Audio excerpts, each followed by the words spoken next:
Well, welcome back to another video. The channel is called Cloudfulness. The combination of a practice of mindfulness and being in the clouds with me on my paramotor, this thing. So, thank you for watching. I'm at 2,100 feet right now. There's not too many clouds up here today, but I'm in Round Rock, or I should say I'm above Round Rock, and super calm but very cold. So today we're going to talk about self-care. Sounds kind of cheesy, but if you're practicing mindfulness, self-care is a big area. And it could be pretty simple. You know, life is super stressful and demanding. You know, we have 60,000 thoughts running through our heads daily. Half of those may be negative. Always thinking about things that we've done in the past or anticipating things in the future.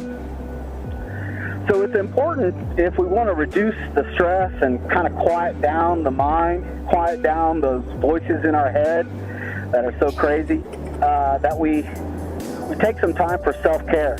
And that could be pretty simple. I took some notes, so I'm going to read, if I could need my glasses on. Ooh, boy. All right. So, I found a lot of reading on this, and I would highly encourage everybody to research mindfulness and research self-care. It sounds, again, kind of cheesy, but you would be amazed at really how you feel after taking some time for yourself each day, each week, on the weekends. And here's some pretty simple examples of what you could do. All right, number one. First of all, create a healthy work-life balance. I mean, work is the bane of a lot of people's existence, and it shouldn't have to be, but sometimes it is. So, make sure you're spending good quality time outside of work. Make sure you're doing things. Be active. You know, invest your time in work when you're at work. Take some breaks throughout the day. Don't put too much stress on yourself, but get the job done. The second thing, you know, establish your priorities. Make sure you make a list of what's important to you and prioritize those, and always keep those things in mind. That way, when your head starts spinning and the voices start coming, you know what's important. It's written right in front of you. You got your list, and you're just reminded of, you know, what's important to you. And that'll make things a little less stressful. And I am losing some altitude like a mamba jamber. Number 3. Can't see it. Ooh, I'm cooking. Sun's in my face. Number 3.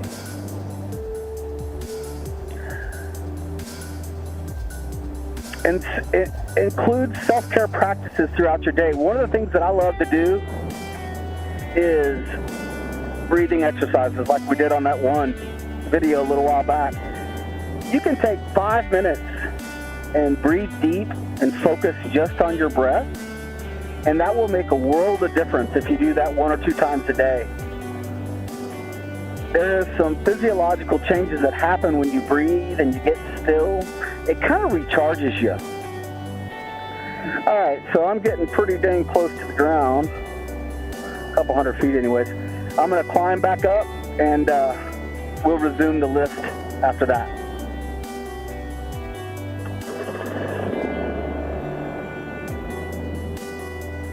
All right, I'm about 1,400 feet. We're going to try to get this done quick because it's cold up here.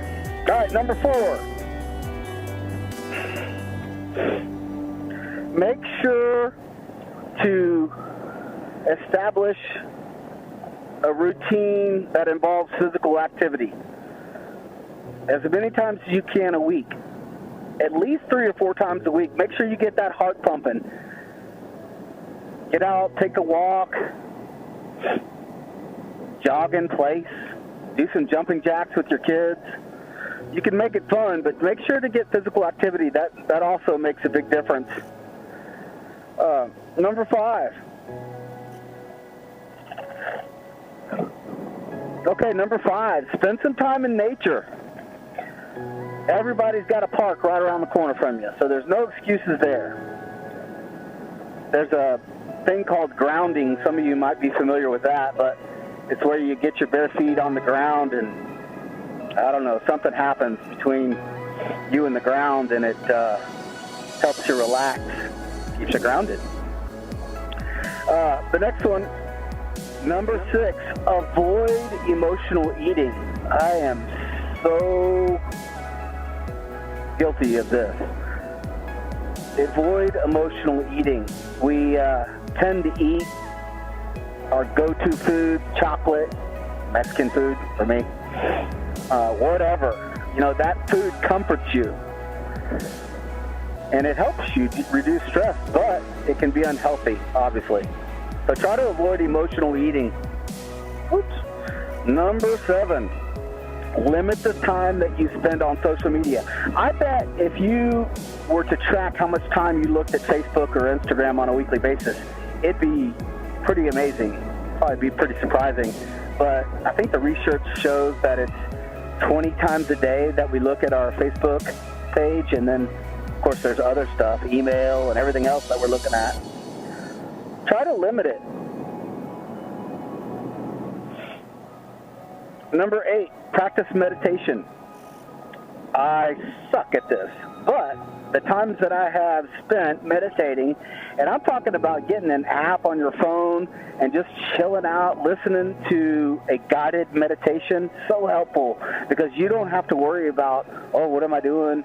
And when you're breathing and they're guiding you, your mind's going to be all over the place.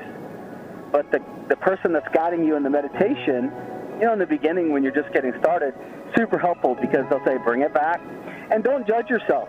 You know, that's what they all say. Don't judge yourself for your mind wandering off into all over places. I promise you, you will be so much more peaceful and have a more fulfilled life if you spend time being still and quiet, intentionally. And I'm almost at the ground again. All right, then. We're going to go back up. Okay, and finally, number 9. Try to make some time for being creative. You may feel like you might feel like you don't have a creative bone in your body, but I bet you do. Grab a piece of paper and a pencil and just draw. Get some markers or some crayons and just make some art. It's subjective. We spend a lot of time in the day and the week with objective tasks. You know, they're going to review you. Did you do good on this project? Did you not do so good? Pick up a ukulele for $30 on Amazon. You'd be surprised, again, at just freaking singing in the shower. Can help reduce stress and just help you have, you know, a better existence, more fulfillment. That's all for my list, but I do have one more thing. And I don't know if it's, again, I'm not an expert at mindfulness, but I do know that whenever I get into service with others, that has a huge impact on me, my heart, my spirit. But I think, you know, everybody can step outside of themselves in any possible way. You know, opening the door for someone, saying thank you, and, you know, giving somebody the right of way or whatever. You can be in service in a lot of different ways. It doesn't have to be at the food bank or you know, passing out food to homeless folks.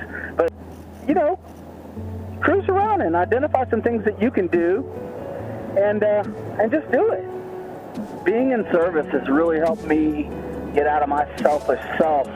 And, man, it really makes a difference in the lives of others. And it also makes a difference to you. Now I'm really close to the ground. So, anyways,